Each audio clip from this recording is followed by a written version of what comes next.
everybody, and welcome back. It is Monday, October 19th, 2020, and you are listening to episode 89 of the Can I Say Something podcast.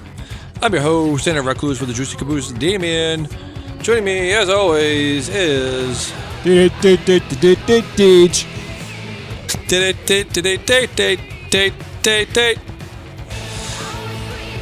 you doing, buddy? Oh my god, I'm so tired.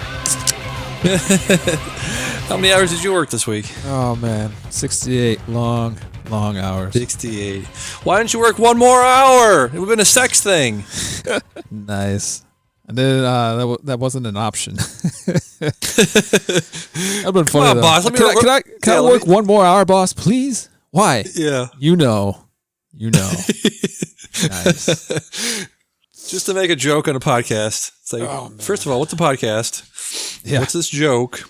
You have a podcast, you fucking loser. And then he's like, oh, I have a podcast too. It's about history and Civil War history, and you should listen to it. I would be shocked. I would be shocked. Yeah. So let's dive right in, because I saw a bunch of stuff. Listened to two books this week. Listened to two books. I absorbed them. Bunch of Gillian Flynn. I'm knee deep in Gillian Flynn this week. I listened to the book. Knee deep in sweet Gillian. Yeah, sweet. Go ahead, tell me about Gillian. She wrote the book Sharp Objects in 2006. She wrote the book Gone Girl in 2012. And I believe there's another one in there, Dark Places. I haven't seen it. I don't believe there was an adaptation made of it. I don't think the book was very good. So I've avoided that one. But I listened to Gone Girl, the book. It was very good. Very, very good. Like the movie, still very good. I apparently do not remember large chunks of it because I watched it the other night and I was like, holy fuck, this thing is dark and very well shot and very well paced. Yeah, man, you were feeling it. Texting me all week about it. Yeah. I listened to the book, and the book is structured kind of weird. It's takes place from Amy Dunn's point of view. She leaves her husband. Well, she fakes her death. Tries to frame her husband. Spoiler alert for this movie, but she tries to frame her husband for her murder, and she gets away with it. Like, this is one of the very few, a handful of stories and movies and just anything in pop culture where the bad guy gets away with it. You know, there's very few of those in the world. We're going to be watching one next week for our movie Cage Match, No Country for Old Men. Also spoiler a spoiler for that one. Yeah, spoiler for that movie as well. Another movie where the bad guy gets away with it. Another book where the bad guy gets away with it. Well, good. I feel like that should happen more often. You know, it's not always the good guy wins. I know you go to the movies to escape reality sometimes, but hey, man, sometimes just bad guys should win. It'd just be interesting, more interesting. Yes. So yeah, real quick, just going back to the book, it's written from her point of view at the beginning. The very start of the book is her diary from around 2005. The book and the movie take place in 2012. So it starts in 2005 when Amy and Nick first meet in New York City. And it's all happy, all lovey-dovey stuff. They both have decent jobs, making good money. They're fucking all the time, having fun, drinking, all the going sex. out, all of the sex. Good times all around. And then in 2010, their recession happens. They both lose their jobs because they're both writers. They're both work in print. They both work in print, so they both lose their jobs in the recession. Nick's parents get sick, so Nick basically says, he doesn't ask Amy. He's like, yeah, we're moving back to Missouri to take care of my parents, and doesn't really ask her about it. Well, why would he? He's the man. That's what men do. That's how the men do the thing. So at the same time, her parents go broke because her parents wrote these books back in the day, like 20 years ago, called Amazing Amy books, which were loosely based on Amy's life and made shit ton of money. But apparently nobody was buying them, and they overextended and bought a bunch of houses and spent all the money. And she had a trust fund, Amy did, for like $800,000. And her parents come to her about a quarter way into the book and be like, yeah, we're going to need that back. we made some bad investments, bought some houses, and we're kind of fucked. So can you just give us that trust fund back? And she's like, I guess. She doesn't give it all back. She gives most of it back. They leave her like $100,000. But then when they move back to Missouri, Nick wants to buy a bar, so he asks quote unquote Amy for $80,000 to buy the bar. So he uprooted her out of New York City without really asking her. He took her money to buy a bar, and then about halfway through the book, you realize that he's also cheating on her with a 22-year-old student of his. So she's not happy. It's one of those books that really make you kind of, Why is she not happy? Oh, I don't know. Sounds like she has everything going her way. Yeah, being cheated on will do that to you. However, it is further revealed that Amy is somewhat of a psychopath, sociopath, whatever you want to call it, because it keeps referencing throughout the book all of these exes she had and all of these friends that she had in high school and in college, where she basically drove them insane. She accused this one guy of raping her. She goes over his house after they were like, sort of separated, sort of seeing other people. She goes over the guy's house, has consensual sex with him, leaves. The next day, the police charge him with rape, and she had wrapped things around her wrist to make it look like she was tied down. She basically did the same thing she does to Desi later on in the movie, where she makes it look like he raped her, and then he murders her. Spoiler alert! But she murders Desi. She murdered him. Yeah, if he murdered her, that'd be a totally different ending. Yeah, exactly. He would have done a lot of people a lot of favors. Yeah, and it's interesting because when she goes on the run, she fakes her death, leaves the city, goes into the country, finds a cabin in this like little village place in the country, and she hunkers down and basically is just going to wait until her husband Nick gets prosecuted for her murder. But she gets robbed by these fucking hillbilly people. They see her. Always she has a bunch of money on her. Huh? It's always the hillbilly people. So fucking always the goddamn hillbillies. Hey, I found out you got some money. Yeah. Guess we'll be taking that. Yeah, they see her with this big wad of cash. They corner her in her cottage. And then, so she has no money on her. So she has to call Desi, which basically leads to him being killed because he takes her into his lake house, which is bigger than any house I've ever seen. So that's interesting. But he basically keeps her there. Sort of forces her to stay there. And then, she figures out where all the cameras are and makes it look like she was kidnapped there and kept there against her will, which she sort of was, which is another reason you sort of feel sympathy for her a little bit. But then he comes back and they have sex, and in the book, it's hilarious because she's just like, dude, just fuck me. Just fucking fuck me. Come on. He's like teasing her. He's like kissing her elbow and her shoulder and her ear. And she's like, yeah, this is how men fuck when they don't know how to fuck. And this is how a man fucks when this is what men do when they think it turns you on, like kissing your elbow. And it's like, what the fuck is kissing my elbow going to do, bro?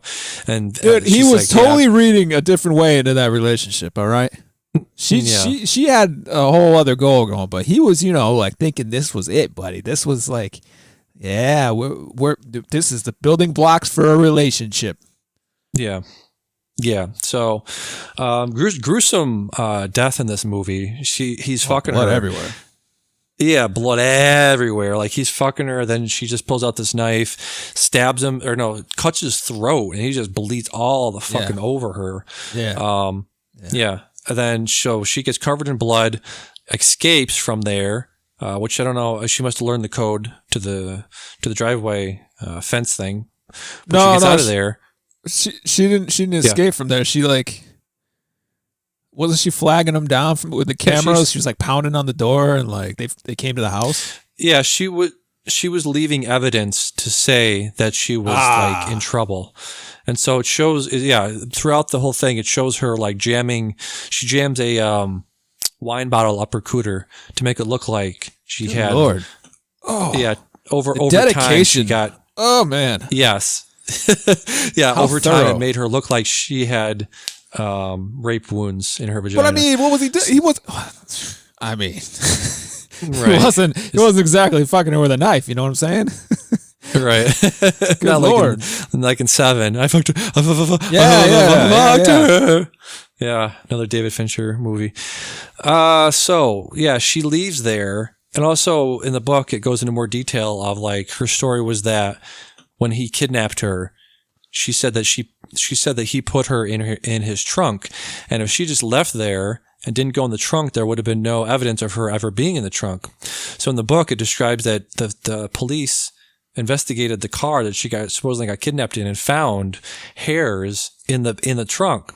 So she even thought of that driving back after she murdered the guy. She's like, okay, I got to come up with a story. So she comes up with the story of him putting her in the trunk. So at a certain point after she murdered him, she rolled around in the back in the trunk to make sure there was fibers back there that matched her in his trunk. There was other stuff in the book like she poisoned herself while she was still with Nick. She poisoned herself and puked into a Tupperware container and put it in the fridge so she could have that evidence of Nick poisoning her if he ever fucked up again. Wow. Yeah. So yeah, it basically ends with her coming back, bloodied, a mess. And it's interesting, just like the cop that was working with Nick throughout the whole thing, and she had sympathy for Nick because there was, discrepancies in her story. So she was like, this and this doesn't really line up. So they come back, and she's asking, or the cop, forget what her name was. Anyway, the cop asks her, like, how did you get out? How did you stab him if you were tied up? And she's like, I don't know. It just happened. And then, like she got hit. Supposedly she was going to make it look like Nick hit her basically in her house. And she had these Punch and Judy dolls that had a wooden stick to it. And she dipped that in her blood and left it in the fireplace. And the cop asked her like, what?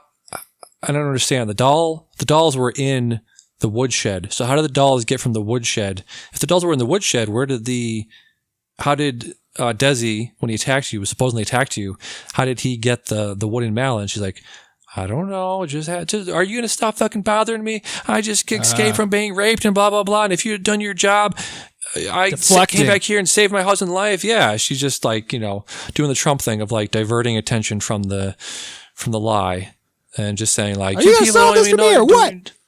Yeah. I came here for help. What about Hillary? You should look up. Yeah. What about Hillary? Look her up. Blah, blah, blah. Yeah.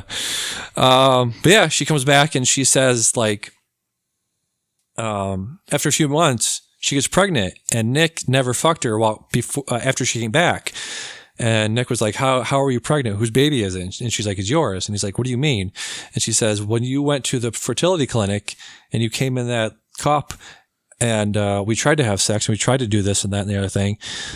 Well, I went back there and I got some and I saved it for this occasion. So she saved his spooge and then she put it inside her to make herself pregnant. Oh man. Yeah. Yep. So feel terrible for that child.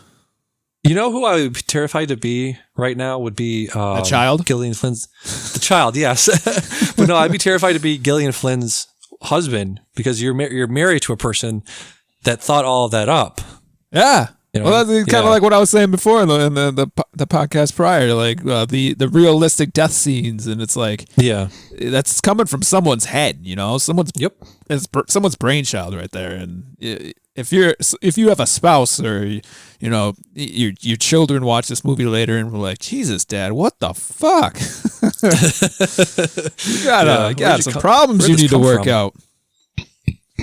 Exactly. So, very good book, very good movie, obviously. Don't need to say that, but it is. Can I go back to the vomit in the fridge thing? Yeah. Like, as awful as it is, Nick should have, like, caught on to something at some point. Like, he never opened the fridge. He's, like, looking for a beer, and he's just like, oh, well, that looks like vomit. At the very least, it was, like, some moldy food. Like, we got to toss this, honey. Yeah. Like, all these clues, these little breadcrumbs, like... Yeah. Well, yeah, I mean, why are you refrigerating your vomit? I don't know. There was so much you could easily pick this movie apart. Like she hid all of his purchases. Like she made a shit ton of purchases on his credit card to make it look like he had more of a motive to kill her because of his debt. And at some point, she was putting all of these purchases in the shed of his sister's house. And it's like his sister never saw her go in there. You know what I mean? Nobody saw her go in there. Like there was probably 24 giant packages in there. There was like a 75-inch TV in there.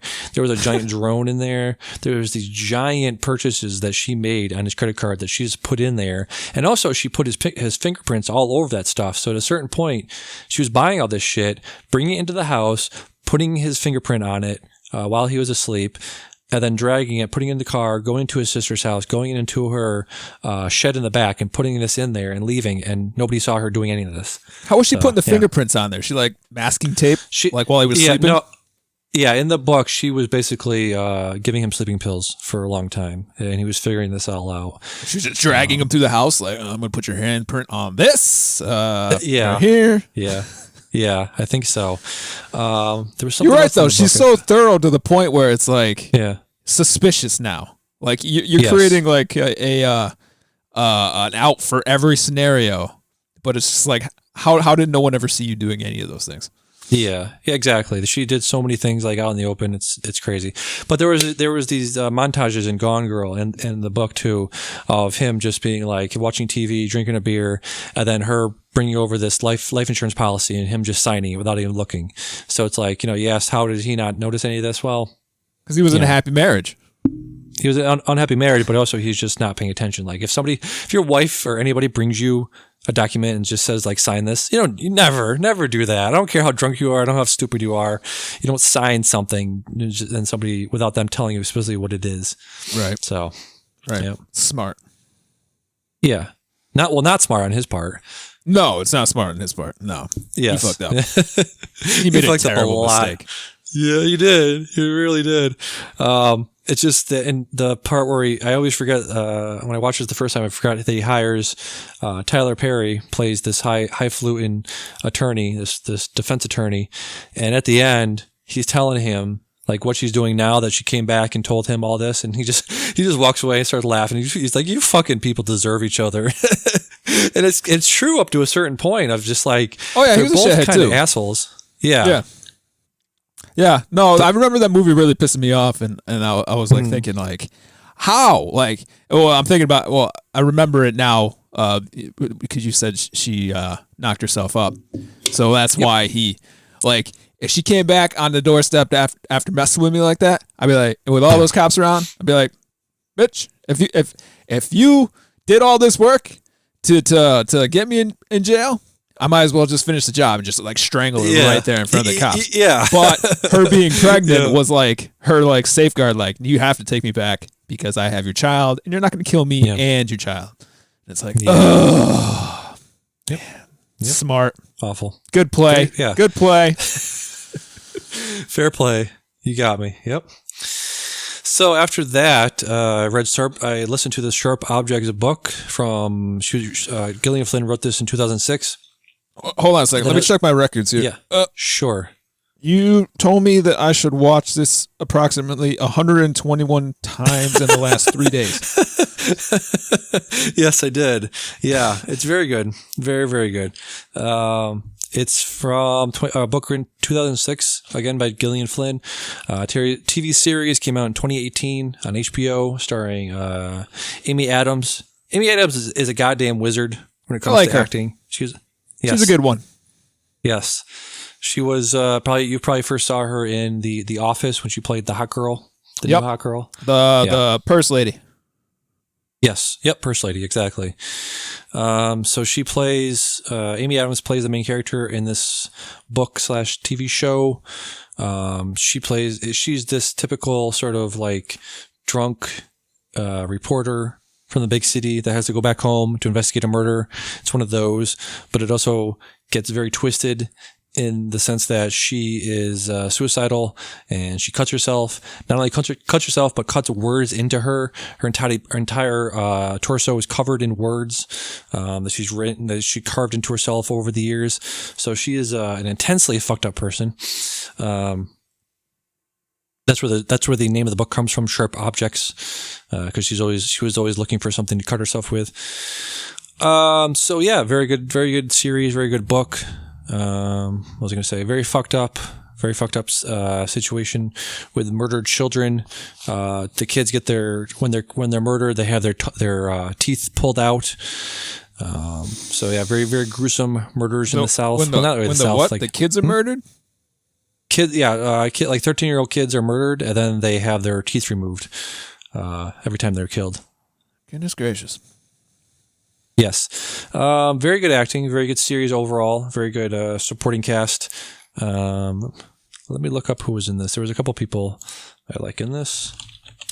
It was an 8-part series. I watched all of it in one night, Thursday night, I want to say. How many hours?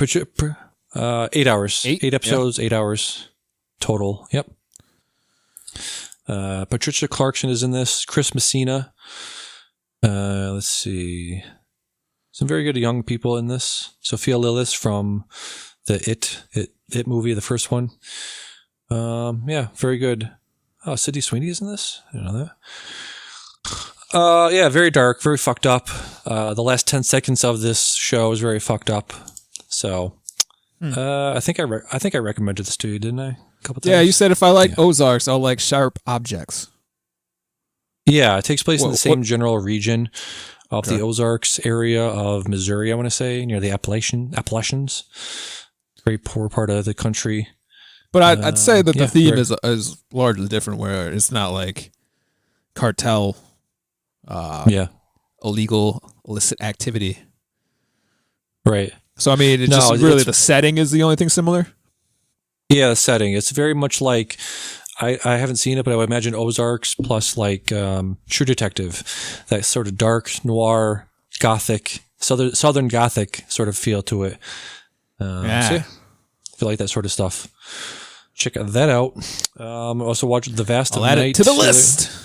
Yep, the ever increasing list. But I would recommend Succession first. I still like Succession better than anything I've watched so far. This list grows exponentially faster than I can watch. Yeah, exactly. Well, I mean, there just is more stuff being put out every day, every week. I mean, maybe this pandemic was the best thing for you, because there won't be anything being made in the next few months to a year. Then it'll allow you to catch up. Well, we say that, but I mean, I started watching Raised by Wolves, and that came out September 3rd. Yes. So, yep. I think for movies that holds up, but like streaming television shows, maybe not so much. Right. So how do you like the Raised by Wolves? How many have you seen? I think I'm on episode 3. I haven't watched in a while. Been pretty busy. Yeah. It's interesting. The first episode was kind of like what the hell's going on here? I don't know if you're familiar with it at all. 2 androids tasked with raising human children on a mysterious planet. The human colony threatens to be torn apart by religious differences. The androids learn that controlling the beliefs of humans is a treacherous and difficult task. Just from the first episode, you can tell religion is a big point of conflict in all of this. And it was weird. Like, these 2 androids went to this planet, this like Mars type planet, I suppose, and they're setting up this camp, and then she's like hooked up to all this stuff, and you're kind of like, oh, what's going on here? And like she ends up giving birth to 6 kids, and it's like, okay. And so the 8 androids are the parents, and they're just like such robots about things. They do everything like the most optimal way they possibly can, because they're machines. That's how they think. There's no like, I'm gonna read you a story because it makes I'm gonna read you a story at bedtime because we're gonna have this bonding episode.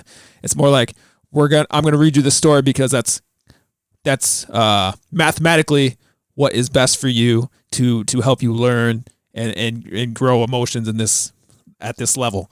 So it's a very weird way to watch children getting raised. And obviously, they're on a strange planet and stuff happens, and I don't want to spoil it for anybody because it's a current show, but yeah. Like it just when you find, well, I mean, they're androids, but obviously there's deeper meanings, and they got this form they can transform into, and it's just like this golden, I don't know, like golden Frieza from Dragon Ball.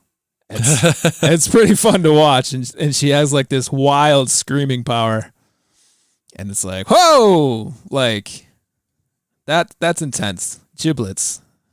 So giblets is it's a fun show. It can be a little slow. I really, business kind of picked up early on, but it tapers off again. So as far as that I've gotten to yet, but I got to get back into it. I did enjoy what I've seen so far.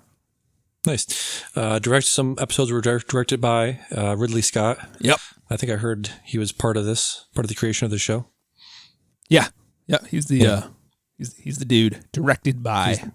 Yep. Or the first 2 episodes were directed by Ridley Scott, or something like that. I don't know if the whole series was. Nice. I've heard good things. That's cool. Let's see. So I watched some horror movies. Getting into spooky season. Watched Ringu today, right before the podcast. The original Japanese version of The Ring. I think I liked the American Ring better. The Ringu, the Japanese first version, was really just like a murder mystery. Not a lot of horror, not a lot of scares. The American Ring, 2002 American version of The Ring, has so many like iconic shots of her pulling out the fly from the videotape from the screen, and her nose bleeding as she does it. Brian Cox killing himself in the bathtub. The horses on that when they're on the boat, the horses freaking out and jumping over her into the water, killing itself into the water, was fucking freaky. And then, of course, Samara climbing out of the screen every time I killed somebody. And then the shot of the girl at the beginning when they show her in the closet, when they find her in the closet and her face is all distorted. Oh, yeah. I remember seeing the first Ring when I was like 15 or 16. Still, it freaked me out then. It would probably freak me out now still. When did you first see The Ring, or have you seen it? Oh, I've seen it. I watched it in theaters. So whenever that came out, I did watch that. Also, it's probably the last time I watched it as well. Yeah. Now, I remember making that noise that she would make. She made that noise where she was like, right? I think you're thinking of The Grudge. That was The Grudge. Oh, Grudge. All right. Yes. Yeah. Close, though. Same chick, though, right? Yeah, Samara. Yep, exactly. I want to say they had a, like Godzilla versus King Kong. They had a Samara versus the Grudge girl. Just recently. Oh, did they? Versus, like a Freddy versus Jason? Yes. Let me see. Yeah, in 2016 did it come out? Sadako was the name of the girl in The Ring, in the original Japanese Ring, versus Kayoko. The Ring versus The Grudge. Came out in 2016, yep. Nice. Yep. Jesus. Yeah, is that the only scary movie you watched? Was it the only scary movie I watched? Gone Girl was scary. That's a different kind of scary. Yeah, we're talking. It's the festive time, Halloween month. It's scary. Yeah, I don't know. Let's see. I mentioned The Brood last week. I mentioned The Exorcist and Pet Sematary. There was a couple on Criterion that I've watched. Let's Scare Jessica to Death was this independent horror movie on Criterion. It was fine.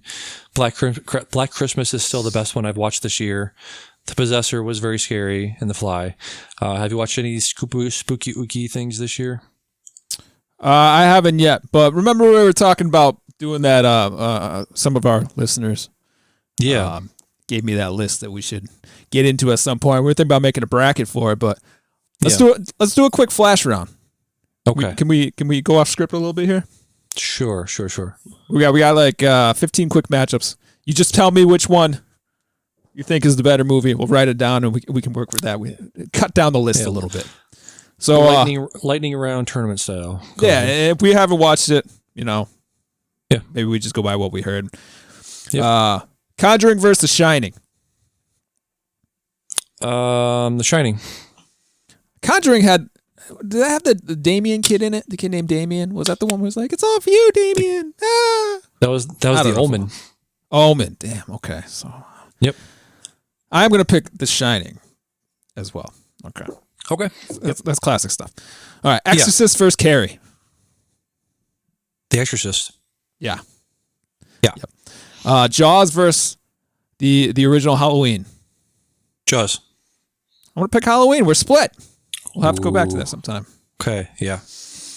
All right. Sinisters versus The Strangers. I don't remember Sinister, so I'm going to say The Strangers. We got to watch that. Yes. I think it's unfair. I think Sinister is actually super fucked up, so I'm surprised you haven't watched it. It's got Ethan Hawke in it? Oh, I don't know. I think so. Let's see. Hold on. My eyeball. Sorry, got something in my eye. Sinister. I remember the picture, the cover for it was just, there's just like this bloody face on the wall, and she's dragging stuff. Oh, yes. Yep. Yeah, Ethan Hawke was it. You're right. Yep. Okay, we'll go back to that. I watched Strangers, and that scene at the end.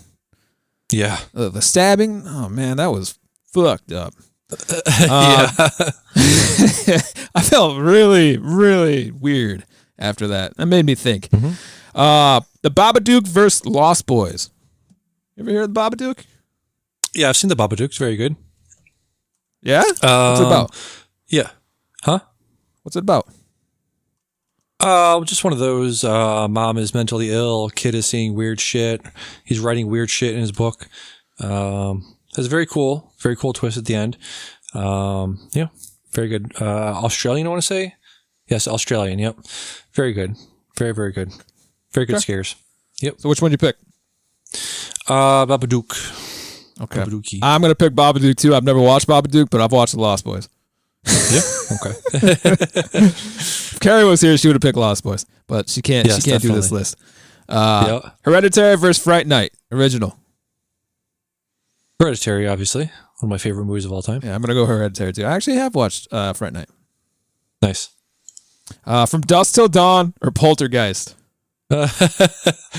Poltergeist. I'm going Dusk Till Dawn. So we'll have to circle back to that.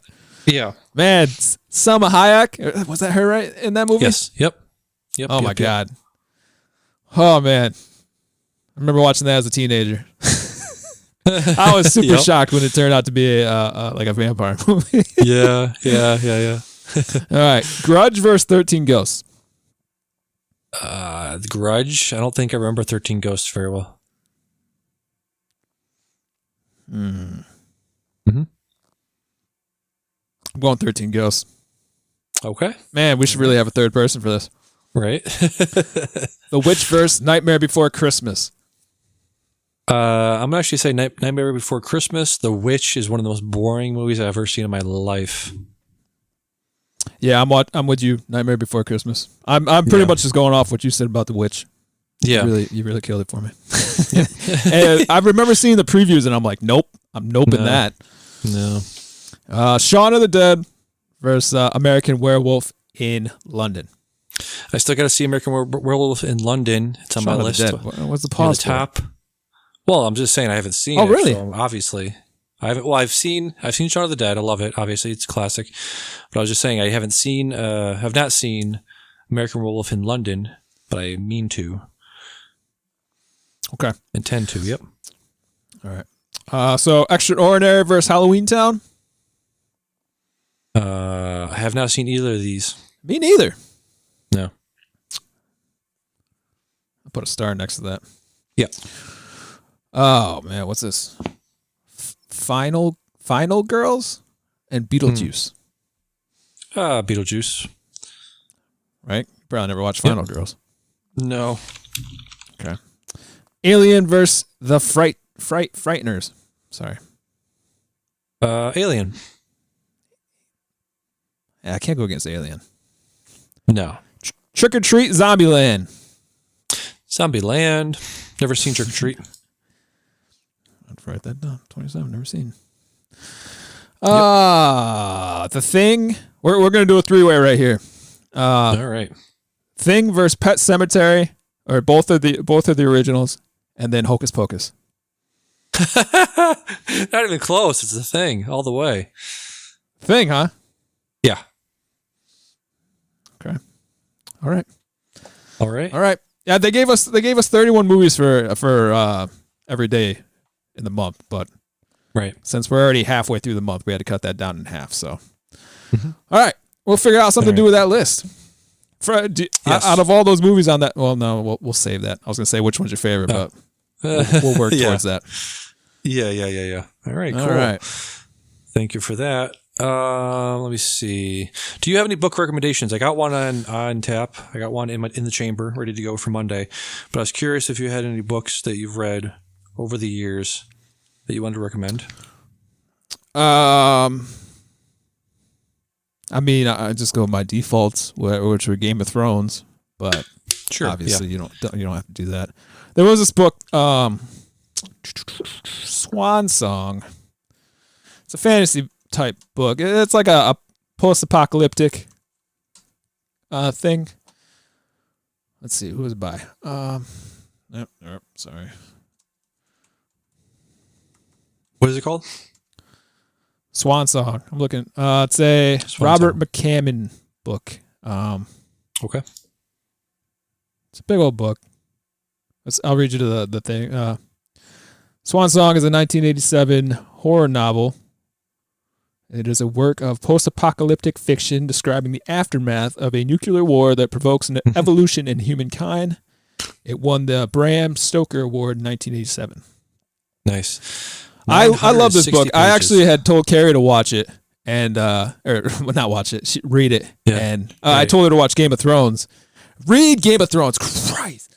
I told her to read Game of Thrones, and she loved it. And then she's like, "What else you got for me?" And then I was like, "Well, I like this book. Like, it might be a little bit, like not your genre, but give it a shot." And she hated it, so hurt my feelings a little bit. But hey, that's one of my favorite books. All right, yeah, maybe. I was thinking 960 pages. Yeah, it's crazy. A lot of pages, 960 pages.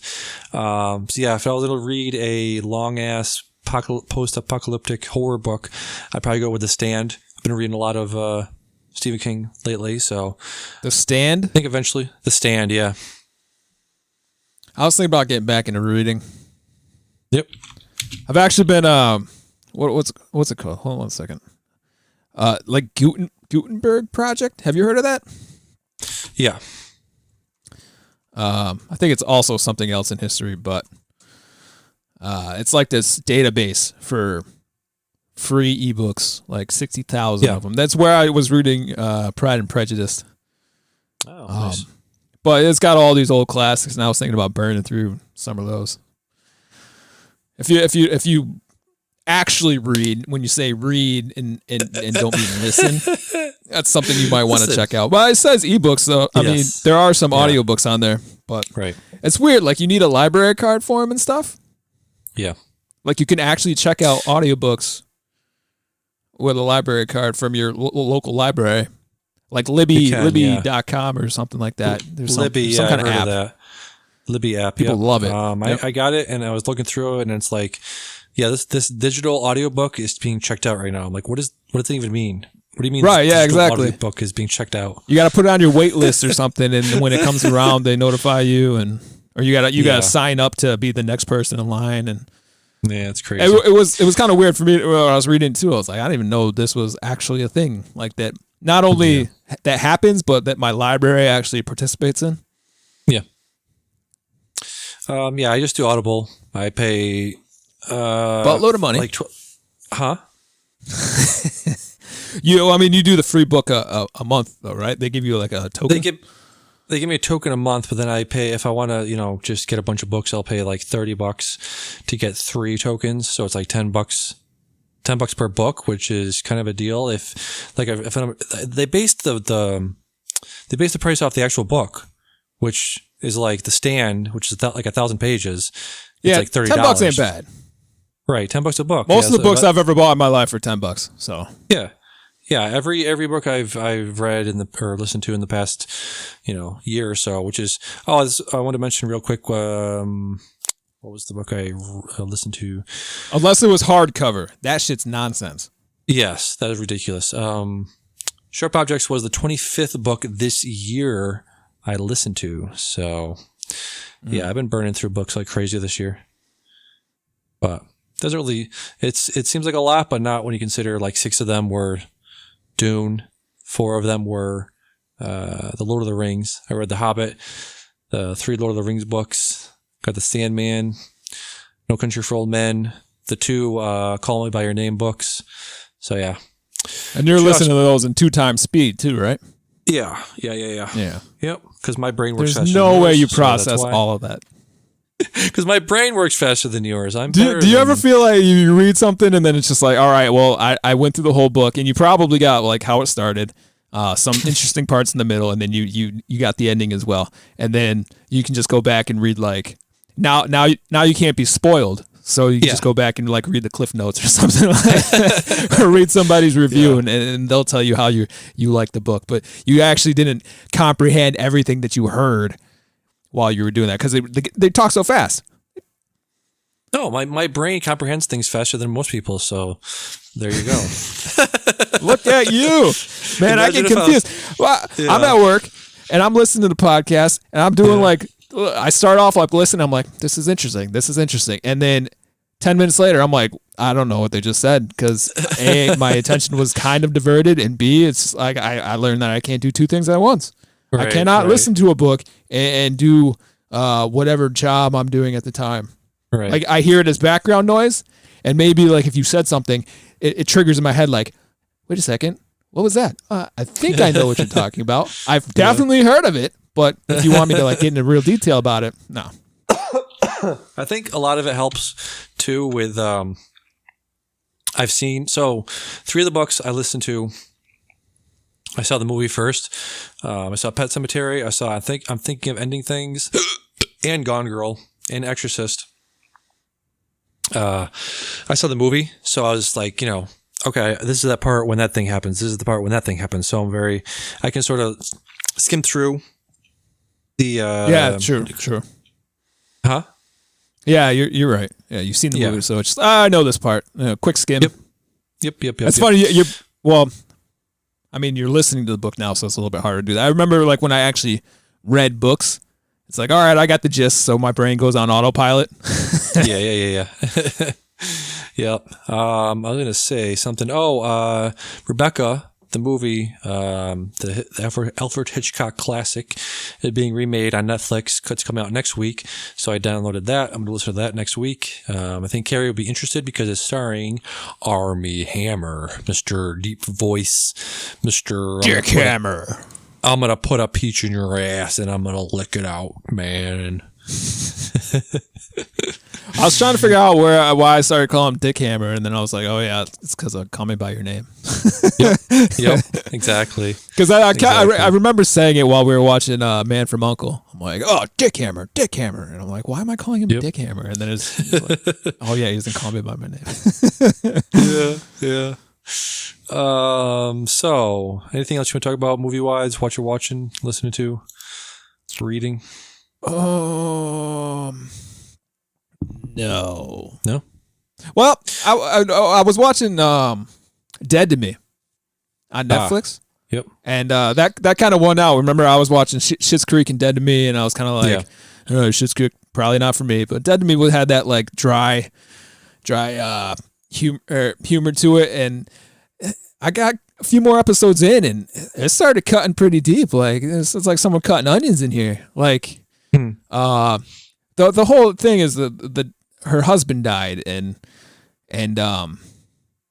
she's trying to cope with it, and you're going on the journey with her, but she's finding out like unfortunate things along the way, and it's kind of like now she's put in this spot where, he wasn't a nice guy as far that I've gotten into it, and she has to like toe this line where she has to deal with processing all the stuff that he's done, at the same time as not wanting to diminish how his children saw him. And because it's not that she's worried about his legacy, just more like how the children would handle it. And they're all going through stuff. And she's got to make it delicate for the children.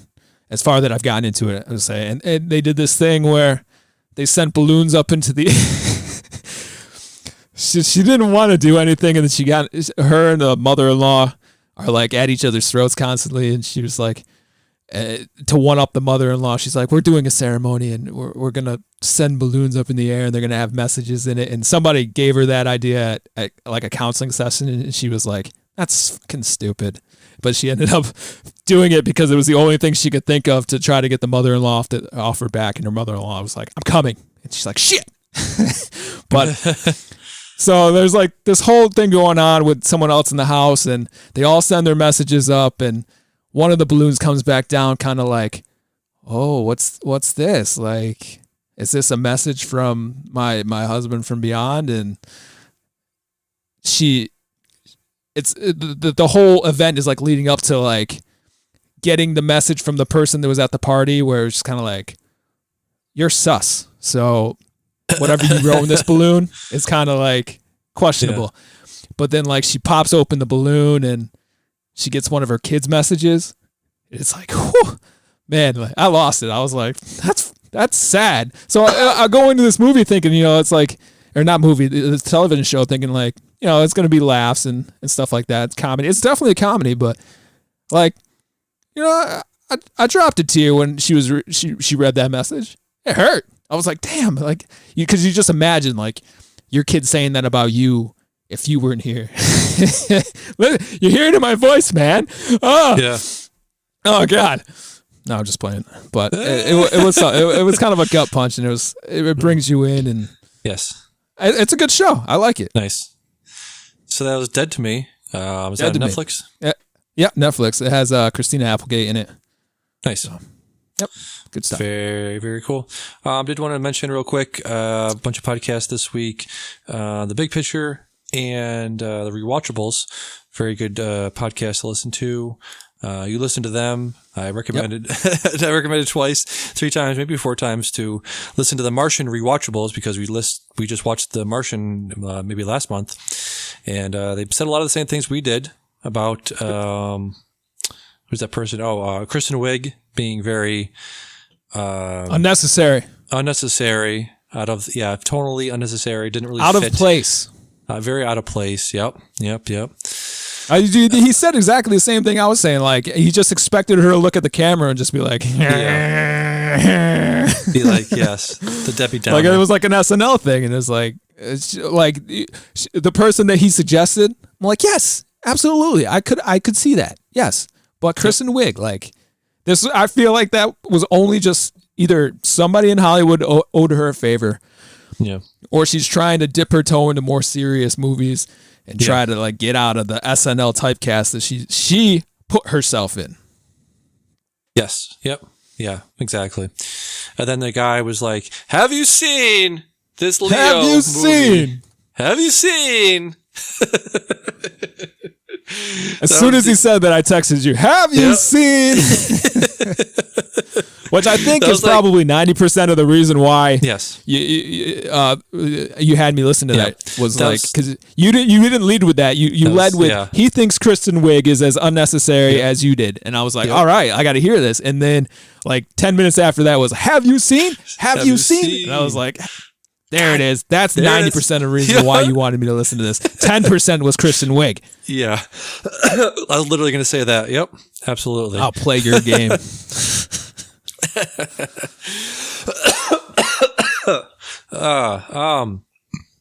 Choking over here. Yeah.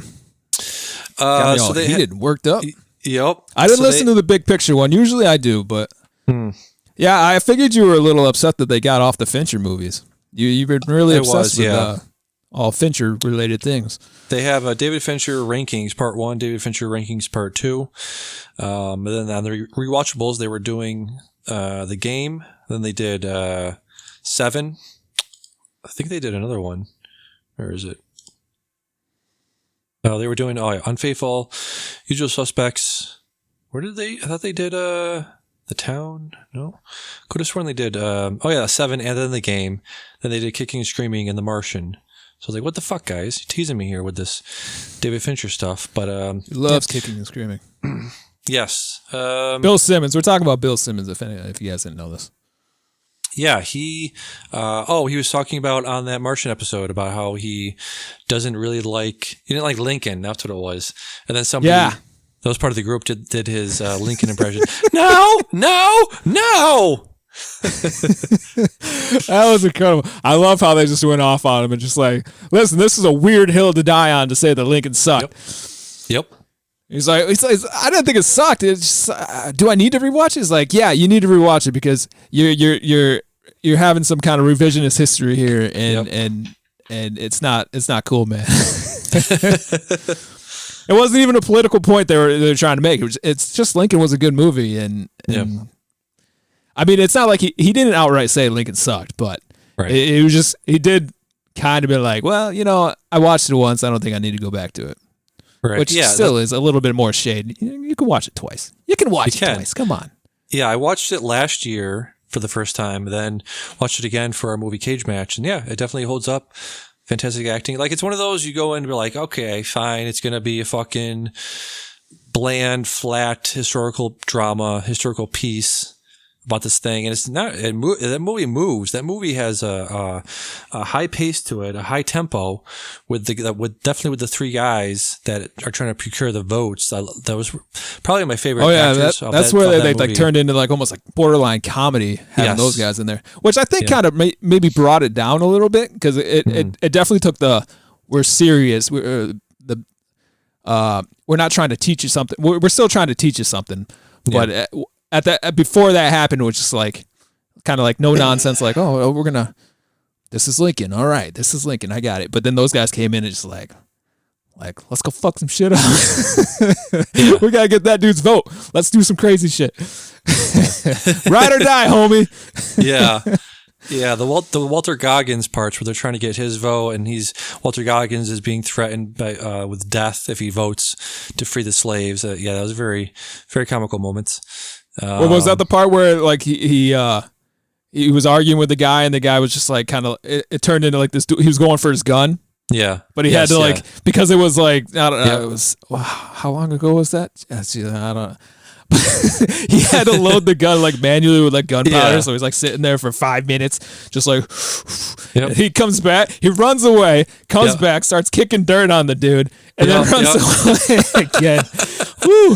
Hilarious.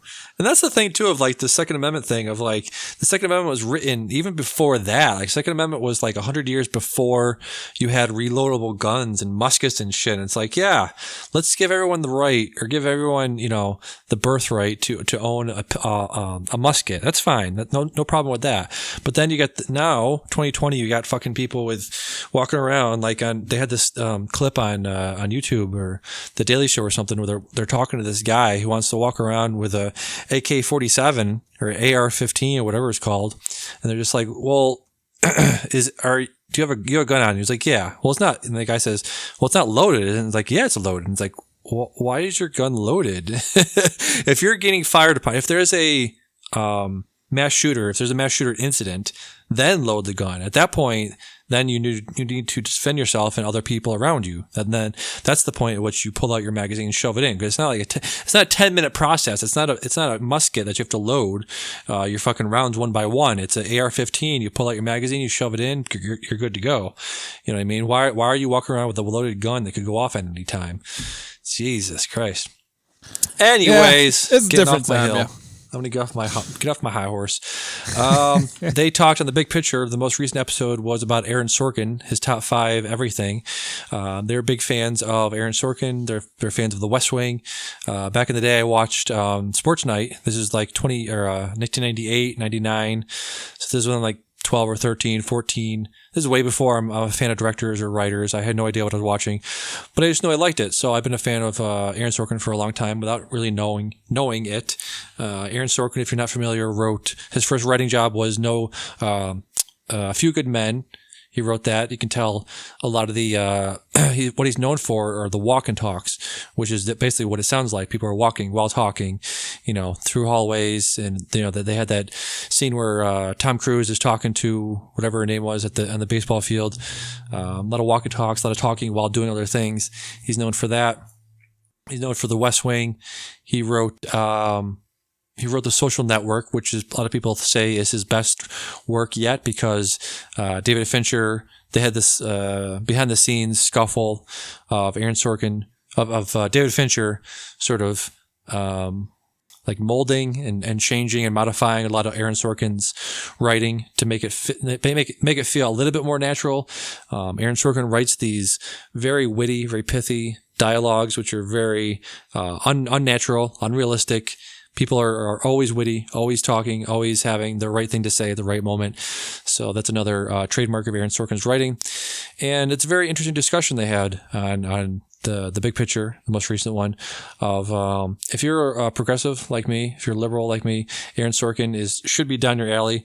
But they sort of pick it apart, and they have this really nuanced, really complex discussion about Aaron Sorkin, about how he's very idealistic, he's very optimistic, about just has this idea that if everyone just has the information in front of them, if everyone was just educated, if everyone just was sat down and talked to for, 20, 30 minutes, that if we could just explain what's going on and give people the information to make informed decisions when they vote and when people make legislation and things like that, then, the world would be a better place. And I think Aaron Sorkin and people like Bill Clinton and Obama, I think, follow that same flawed logic of like, well, if we just got down on the table and we just hashed this out, if we just talked to the other side, I'm sure we could come to a compromise and come to an agreement. And that's just not not the world we live in. The world we live in, we have people in Congress and the White House right now that just want to see the world burn. They really do. They have no intention of ever hashing anything out, of coming to any sort of agreement.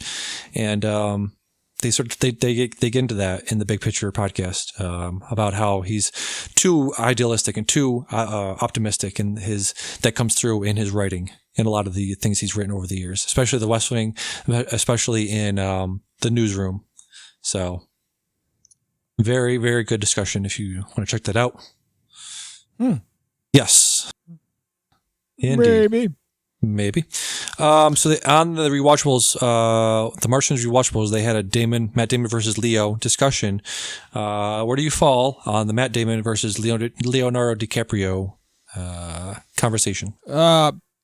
What was the conversation they were having? Which one, body of work? Which is better? Yeah. What were we talking about? If you had to go to a desert island for the rest of your life and you could only choose between the body of work of Matt Damon or Leonardo DiCaprio, which one would you choose and why? Okay, well, it's going to be Leo DiCaprio. And I'm going to say that because one of, if not actually my favorite movie, I'm not completely sure, is Great Gatsby. And yeah, I mean, he made that, so I have to watch that. And then, obviously, Wolf of Wall Street. Checking that out. Yeah. What was it? Once Upon a Time in Hollywood. I can make some of my Brad Pitt in there, you know? So, and he's got other great movies like Shutter Island and, if I want to go back, we got Titanic. Yep. And feel good stuff like, can I bring TV shows with me? We got Growing Pains. I can watch some Growing Pains. Yes. Let me pull up both of there's IMDb's. Let me see. Keep talking while I look this up. I just pulled them both up too. Now, okay. I mean, I feel like I could be doing Matt Damon a little dirty here. Nope, because Leo is also in The Departed. So, cool. I'll check that out. Oh, the Ocean series, though. You know, I'm going to say it. Yeah. The Bourne movies, were they really that good? What? Get the fuck out of here. Oh, were they? They were actually very good. I mean, some of the best action in the 20th century. Could have stopped at 2, but obviously everything ends with 3. The Bourne Ultimatum is one of the best car chases in in action movie history. Have you So seen it? Have you seen The Bourne Ultimatum? It's back, baby. No, I haven't seen it. There you go. Oh, shit. Oh, man. Leo's in Django. Yeah. Come on. Inception? Let's compare. I could watch Inception for like 5 times and see if I can finally understand it. Classic. What's eating Gilbert Grape? Right. So let's just take Leo, and I don't think it's close. Let's just take 97. Where is it? 97 to 2002, Matt Damon's career. You got Courage Under Fire, Chasing Amy, The Rainmaker, Good Will Hunting, Saving Private Ryan, Rounders, Dogma, The Talented Mr. Ripley, which is incredible, The Legend of Bagger Vance, Ocean's 11. So just from there, from like 97 to 2002, The Bourne Identity, Confessions of Dangerous Mind. You got a great cameo in Eurotrip. 97 to 2002? Yes, 97 to 2002. 97's not a good year to start with. You should have went 98. 97 to Rainmaker. You got Chasing Amy. 97 Titanic. Titanic smashed all competition. Sure, yes, one of the biggest movies of all time. Sure, but look at Leo. One of the biggest movies of all time. Oh, we're going with body of work, be stuck with on a desert island, and you're going to say, "Oh, yeah, I guess Titanic was the biggest movie of all time at 97." But come on, are we really going to count Titanic? Romeo and Juliet, Titanic, The Man in the Iron Mask, The Beach, Catch Me If You Can is good. You ever watched Man in the Iron Mask? It wasn't that bad. Was it not that bad? Okay. Gangs of New York, that's your movie. That's 2002. Yeah, very good. So Gangs of New York, The Beach, Man in the Iron Mask, So you got Titanic, okay, up there. I'll give you Titanic. I'll give you Romeo and Juliet. Quick and the Dead? Huh? Quick and the Dead? I don't know, was he in that? Showing them. That was like 95. So no, we're only saying 97. So yeah, 97. Look at this. Rainmaker, yeah. Good Will Hunting, Saving Private Ryan, one of the best movies of all time. He played Private Ryan. Rounders is a fantastic movie. Dogma, I fucking love Dogma. Talented Mr. Ripley, I think, is his apex mountain. Speaking of the rewatchables, what is their best movie? Put Leo's best versus Matt's best. Oh man! So you would say I'm not prepared for that question. The Great Gatsby for Leo or Titanic? Wait. Say that again. The best. What's their apex? What is their tippy top of the mountain? What is Leo's best role? Best acting role? The Revenant. Have you seen The Revenant? Revenant was strong. Yeah. It's I mean, I might go personal preference. I loved his character in Wolf of Wall Street. He won something for Once Upon a Time in Hollywood, right? Or did? Yes, he did. Brad Pitt did. Brad Pitt did, right. Yeah. What was the thing that he got? Leo got a Best Actor for The Revenant. For The Revenant. Well, then I guess that would be it, right? According to the rest of the world. Personal preference, I think. Wolf of Wall Street. Wolf of Wall Street? Okay. So his best, you're saying your favorite Leo movie is Great Gatsby, but your favorite performance is Wolf of Wall Street. Yeah, but we're going like 1A, 1B. Like, I don't know. I just like the character in Wolf of Wall Street more than in Gatsby. He was great in Gatsby. He's great in all these movies. I'm just saying that specifically, Wolf of Wall Street. Wolf of Wall Street got Best Picture. That's actually probably one of my favorite movies to watch too. I pop that in all the time. Wolf of Wall Street got nominated for Best Picture. Leo got nominated for Best Actor. Yeah, so I mean, you want to go there? I actually have not watched The Revenant. Have you seen? You told me his kid died, and I don't know if I'm ready to process that. It wasn't a kid; it was like a 15-year-old. Yeah, I hear that, but I wasn't a child. Well, it's not a child. It's still your child, though. 15, 25, 5, doesn't matter. A 15-year-old back in like 1887 was a full-grown man. We're not in 87 anymore. It's a crazy time. I mean, even if I didn't include, I mean, just these 6 movies. Finally get around to watching. I'll count it in the 6 movies. But Once Upon a Time, Wolf of Wall Street, Gatsby, Shutter Island, Django. Like that's enough to hold me over for the rest of my life. All right. So you would take Leo's. Let me go back. Let me go back to Matt Damon. Hold on. Let me go look back. at this. You got The Rainmaker. You got Good Will Hunting, Courage Under Fire, Rounders. The Talented Mr. Ripley is a fantastic movie. I would say that's like his Benjamin Button. That's his like, look how sexy I can be. Yeah, you know, there's a thing here, and I don't want to say it. I don't like his face. His face now, or just overall? Because he's gotten kind of puffy his face, lately. Through all the years, I just don't like his face. Jesus. Something about his face. He is puffy in these pictures I'm looking at right now. He's got a puffy face, but yeah. I mean, I watched The Martian. I think The Martian is a great movie. I voted for it in our cage match. Right. But yeah, he was in Ford. Oh yeah, he was one of the Ford and Ferrari. I never watched that. Yes. Very good. That actually went up against Once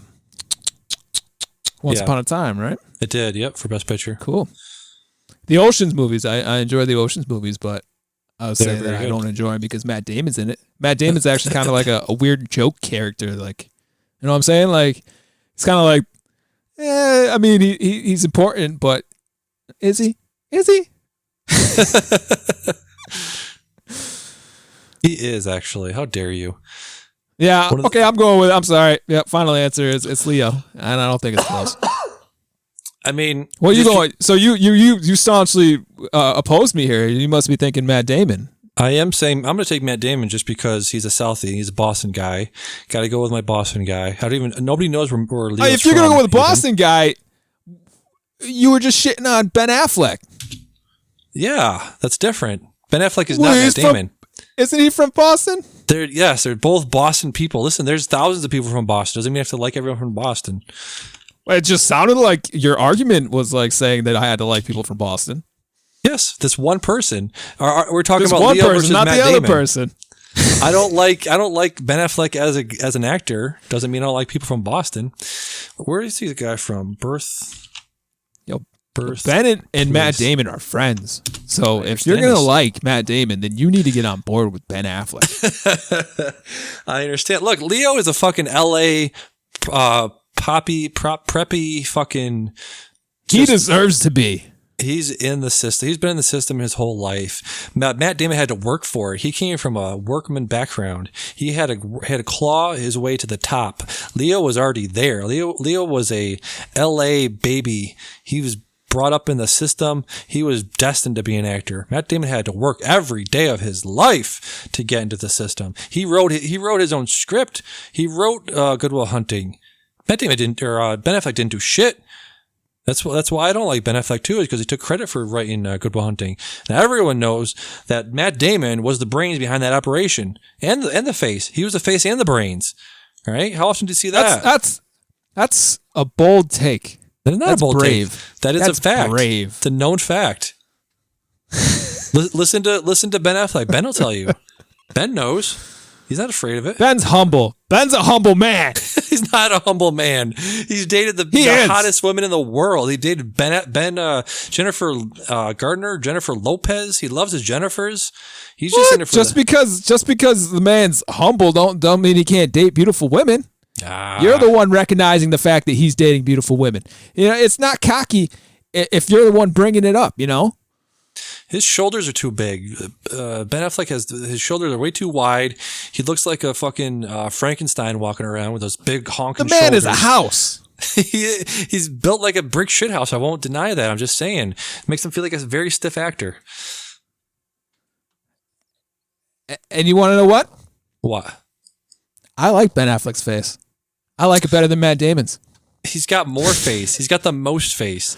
Ben Affleck has the most gigantic flobbing head I've ever seen in my life.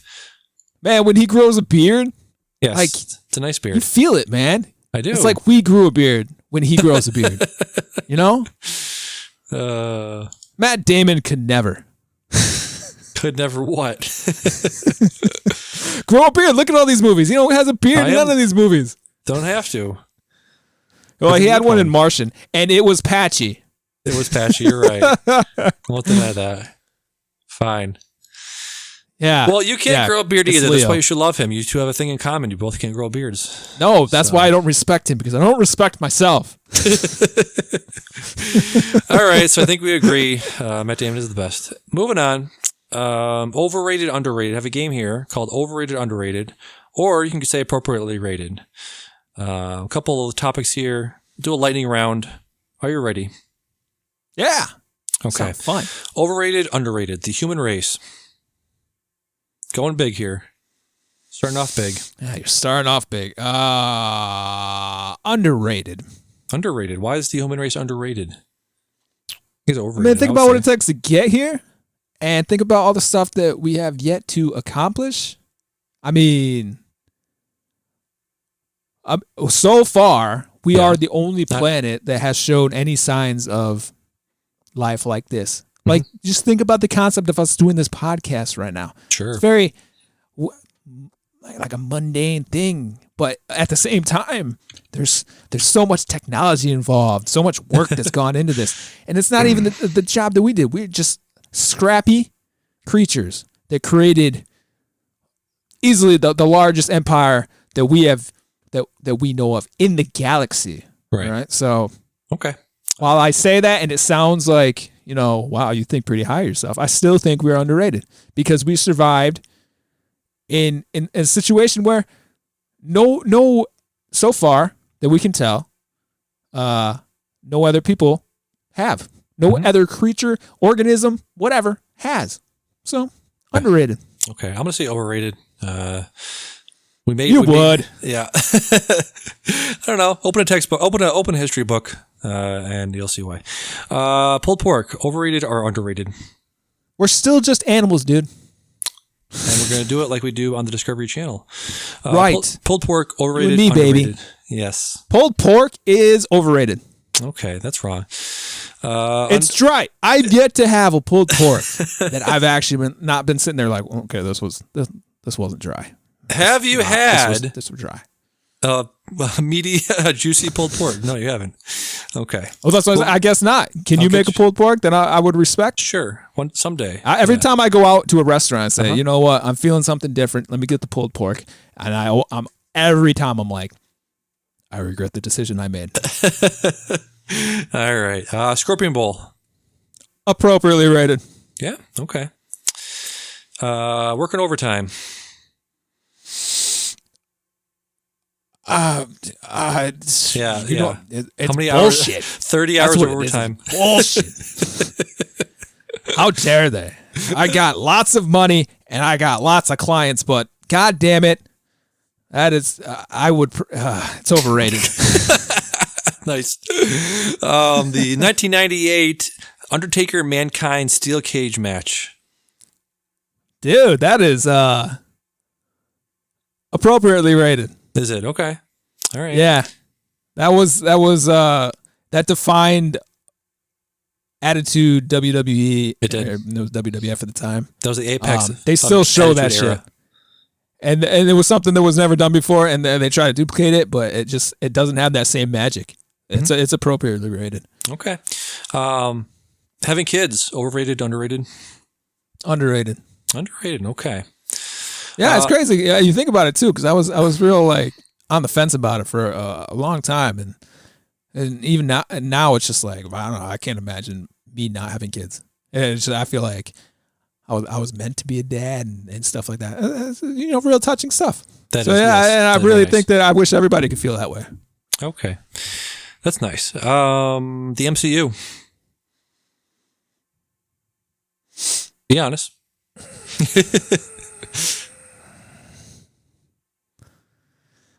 It's appropriately rated now, but I think it will be overrated by the time we're older. Right.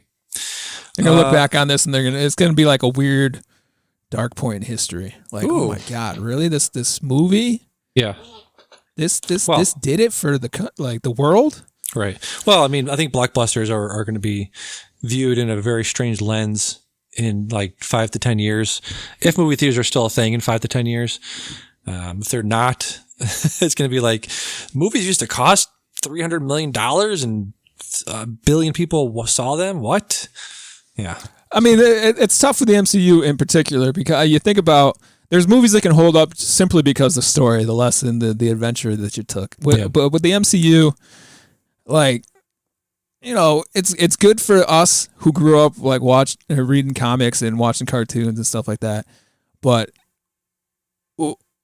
you're not going to it for the storyline, really. You're going to it for the action, and there's going to be a point. Like, there's always a point when new tech comes out.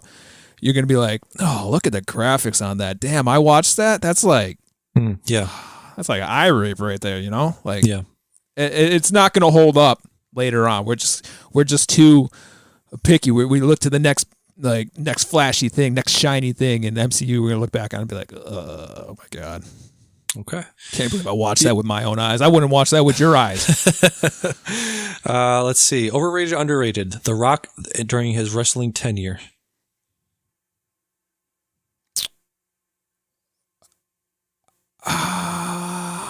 Underrated. Underrated.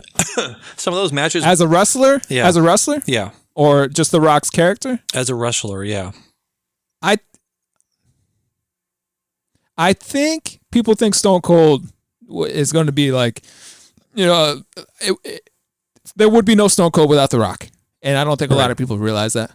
And I think Stone Cold pushed The Rock.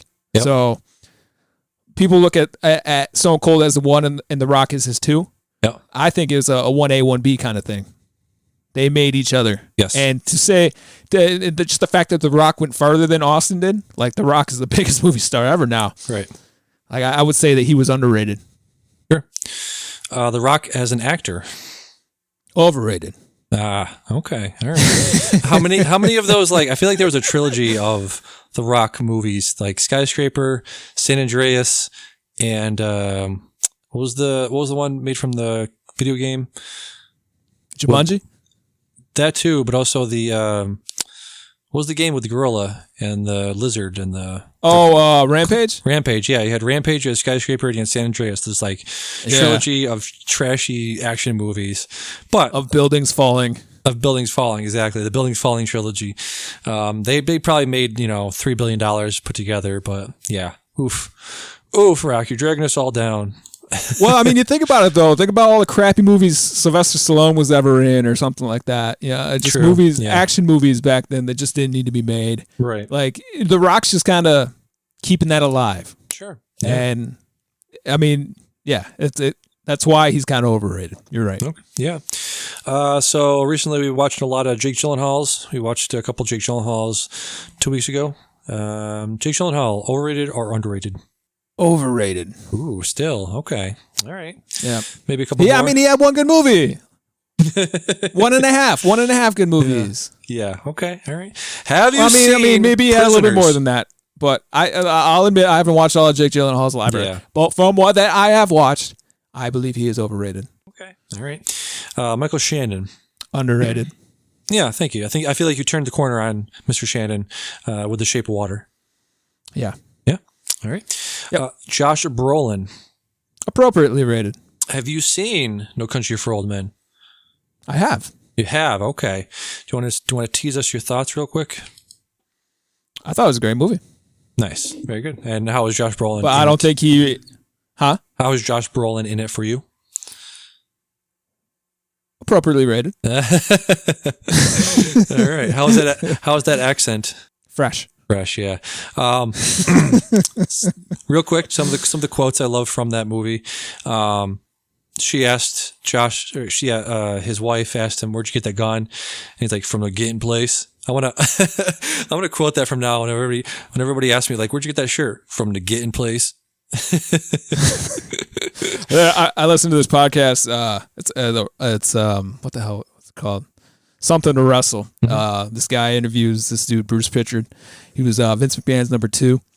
And anytime that there's like something going on, like a gimmick match or something, mm-hmm. he's like, "Oh, I see you got the big ladder this time, not that small dinky one, not the like 10-footer. You you busted out some money for the 20-footer. Where'd you get that ladder, by the way? You'd be like, ladders are us. So let's just say that for anything. It'll prompt him with a question. It'll be like, oh, we got that at Hats Are Us. I love the scene in No Country when Josh Brolin's checking into the motel or hotel, and he's asking for a specific room, and the clerk there says, like, this one ain't took. This one ain't took. Okay. All right, lady. Well, if someone said that to you, what would you do? Could you even hide the disdain on your face? No, I couldn't. It's like, first of all, would it be disdain, or would you start laughing and be like, what did you say? Yeah. I'm taking my business elsewhere. Yep.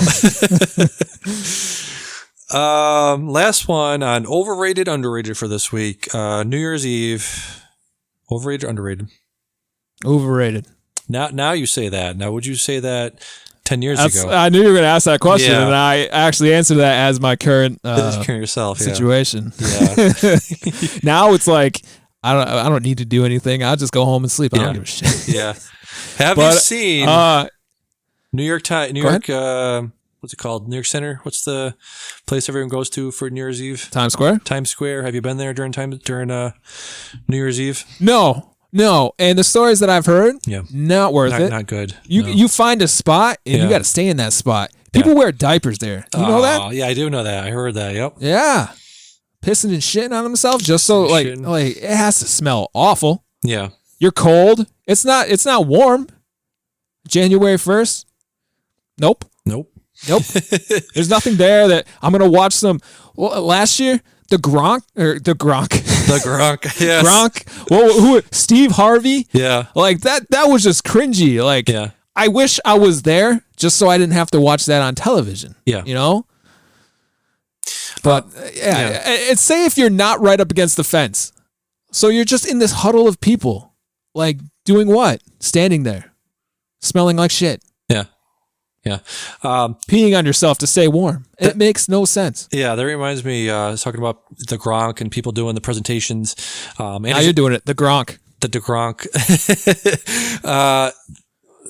People presenting, this is New Year's Eve, rockin' New Year's Eve, and Dick Clark used to do it. Now it's Anderson Cooper and fucking Kathy Lee or Kathy Griffin, whatever her name was, for a few years.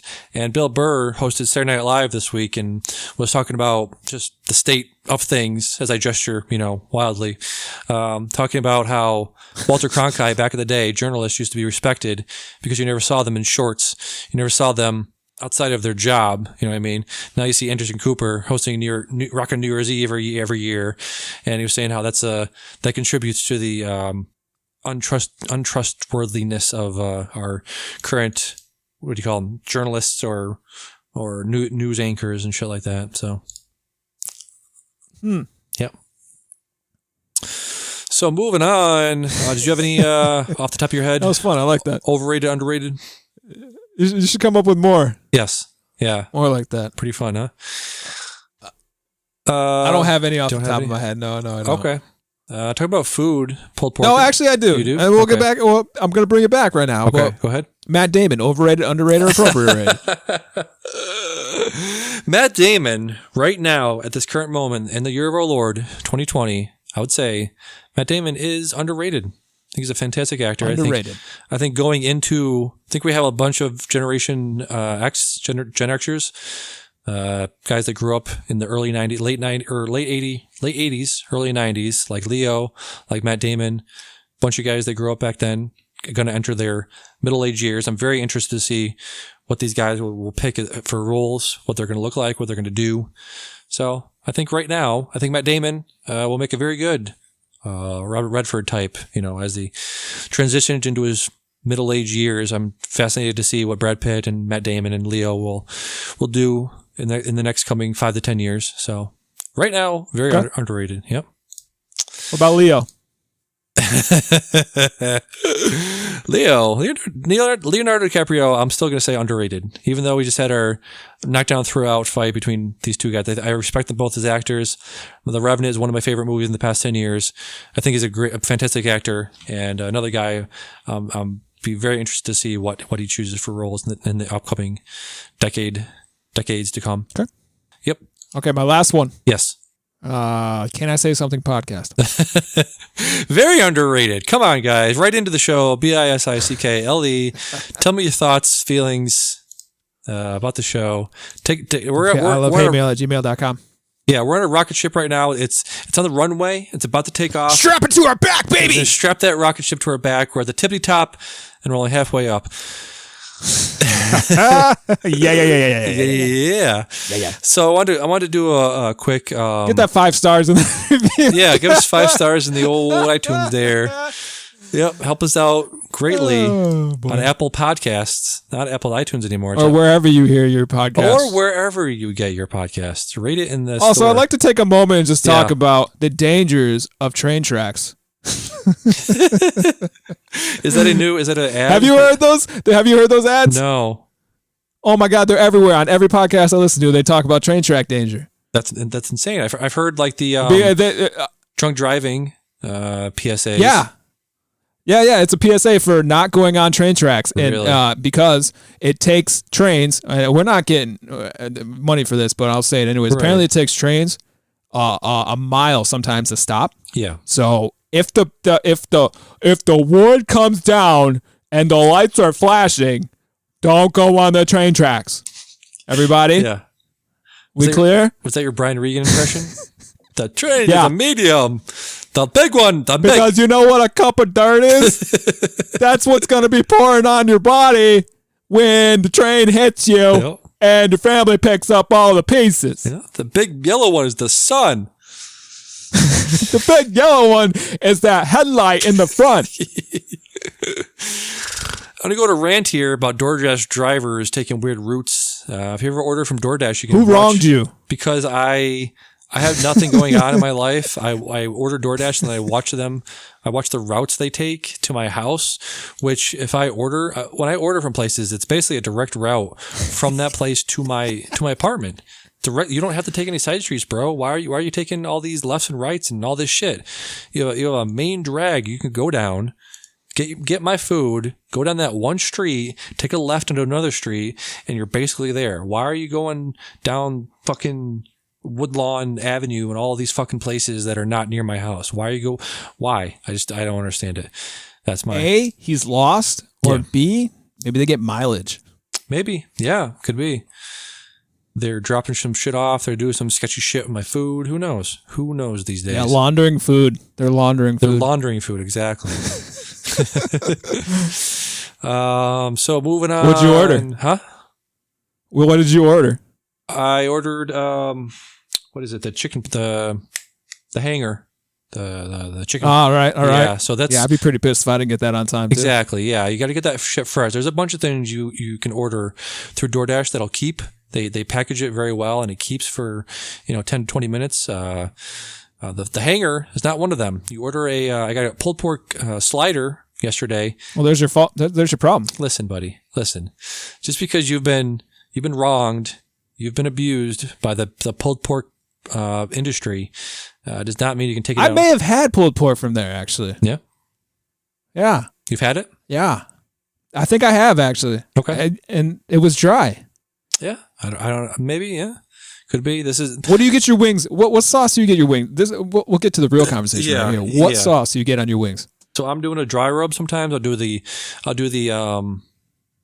garlic. The garlic parm. Garlic parm dry rub. Yeah. And then I'll do the honey chipotle barbecue. Wet. It's classic. Yeah, wet chicken. Yep. What kind of sauce? The garlic parm, like, that ruins me. Really? Like, I burp up weird stuff. Okay. It gets real gross, but it's delicious. It is. It's amazing. I'm going to tell you one that you need to do next time. Okay. All right? Yes. Writing this down. No questions asked. Just do it. Writing this down. Sweet chili. Sweet chili. Okay. Get the sweet chili. You'll never go back. Yes. All right. Writing this down. Sweet chili. All right. Moving on. Another reason to get, if you didn't have enough. Carrie sent me a text that says shush. Getting too excited. Aren't you in your basement? Aren't you like 9 feet I am, down? Yeah, dude. I was heated right back there. Aren't you in your man cave? The can I say something? Yeah. Studio. The studio. Yeah. Yeah. The bar studio. The bar studio. Yep. Yep. I didn't close the door upstairs though. That's probably why. Oh yeah. So if there wasn't enough reasons for you to get an Xbox this holiday season, they have Microsoft announced Lightstream is officially integrating with the Xbox Twitch app. So what does this do, if you're asking out there? Lightstream is a popular service that allows custom overlays and more for streamers on services like Twitch. A few months ago, Lightstream announced that they're working on integrating with Twitch for Xbox consoles. Today, which this article is from 2 days ago, which was, looking for a date, October 15th, 2020. They announced the integration is official and anyone can use Lightstream with the Twitch app for Xbox. However, what I'm looking for in this article is, I believe, if you want all of these features, you have to pay an extra $8 a month if you want to be an Xbox Twitch user. So, yeah. So if you want to kickstart your Twitch career over there, you can do that for $8 a month, I believe. If you get an Xbox. All right. Yeah, buddy. That's fun. Yeah, buddy. So coming about near the end here, we got a PS5 State of Play. Figure out what this was. Oh, have you seen it? We don't have to go through the whole video. Just no. The cliff notes or whatever. Yeah. So it's a big. It's like the UI to it. Gotcha. Yeah. Have you seen the video? I have not. It looks smooth. It reminds me of like the PSP kind of setup. Yep. At the same time, crossing it with the PS4. They got these weird things like cards that like you can go to specific instances in a game. Like, here's a mission, go to this mission. And they do it for like different missions. They give you like ETAs and how long a mission is actually going to take you. It's just they made some like interesting. They got some interesting ideas going. Another one, like you can bring up almost like a strategy guide. It's like you click one of these things and it's like, we'll give you hints to figure out. And then obviously this is all depending on the developer of the game. Like, are they going to involve this feature? I see it a lot with like first party stuff. Yeah. But maybe like the third party stuff, but they're gonna be like, no, obviously they do a lot of bare bones stuff. So you'd be surprised to see them actually utilize this stuff. But for like the big games, like maybe like God of War, yeah. you'll definitely see that kind of stuff for it. Yeah, very cool. You can like jump into like 4-5 games from the last spot that you were at, and that's just by clicking all these little cards, and you can have like channels going with friends, similar to like a Discord thing. Oh, that's cool. Yeah. Wow. Okay. And there's picture in picture even, like, yeah. And they can screen share what they're doing on theirs. Yeah. And you can see it. I mean, I was pretty impressed with what they had going on. Yeah. Now, is this is a PS4 thing or is this a PS5 thing?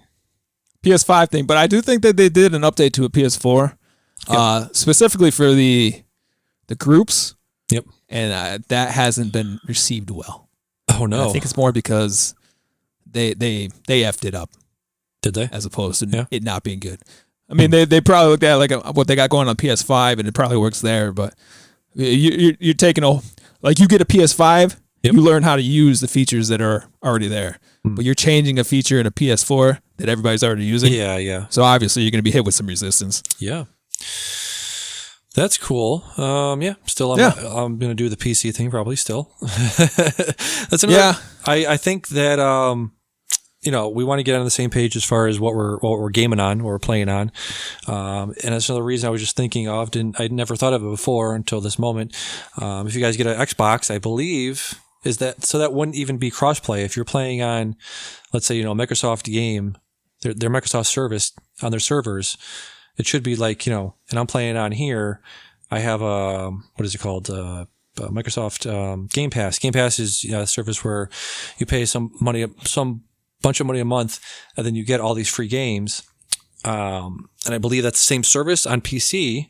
So if we want to play, Gears of War or some other game that's on their service, it should be the same server that I'm on PC that you guys would be on Xbox. So. All right, Fallout 76. We could play that. Fallout 76, exactly. Yeah. Yeah, buddy. I'm shaking my head no as I say this. Yeah, I don't want to either, and I love Fallout. Yeah, you're right. I mean, it's still a little cross-platform because you're still using PCs going up against an Xbox. And, I mean, you're going to get shit on every time. Yeah. But, I get what you're saying. I understand what you're saying. Yeah. Did you have one more overrated, underrated that you wanted to lay on me? Did you want to do the trivia or you want to save it for another time? I can do the trivia right now, yeah. All right. Yeah. Well, I'll go quick. Remember how we did the thing? This is my game for you. Yes. You gotta get the movie details. You gotta tell me which ones are fake. Yeah. Okay. All right. Yep. I got 5 here. Okay. All right. Zodiac, 2007. Since the real Zodiac was never found, they used several actors to voice reading the letters, so the viewer doesn't associate any one person with the killings. True or false? True. You are right. Yeah. Yes. It's a nice touch. I actually didn't recognize that. So this was a fun detail for me. Yeah. All right. Yes. In Pixar's Monsters, Inc., yes. Whenever a white sock is seen, they yell, "We have a 2319." The 23rd letter in the alphabet is W, and the 19th is S. This is actually a reference to Walter Sabak, the character played by John Goodman in The Big Lebowski, who needed to put a sock in it. I would say false. That seems a little out there. False is correct. Yes. Yeah, that seemed a little weird. Weird reference. That was great. Yeah.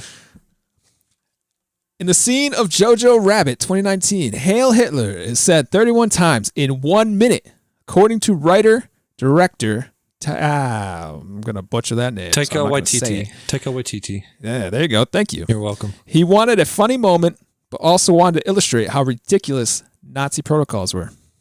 That's a big old true. Very true. Yep. Hail Hitler. Heil Hitler. Yep.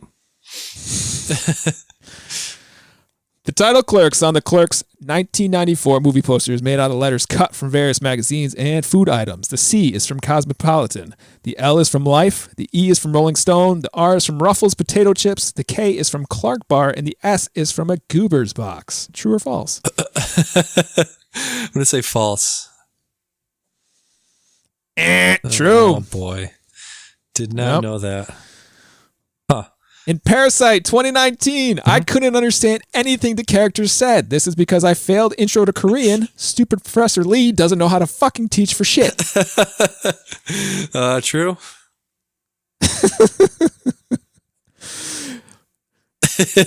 False. False. Oh, boy. That's funny. All right. And my final one.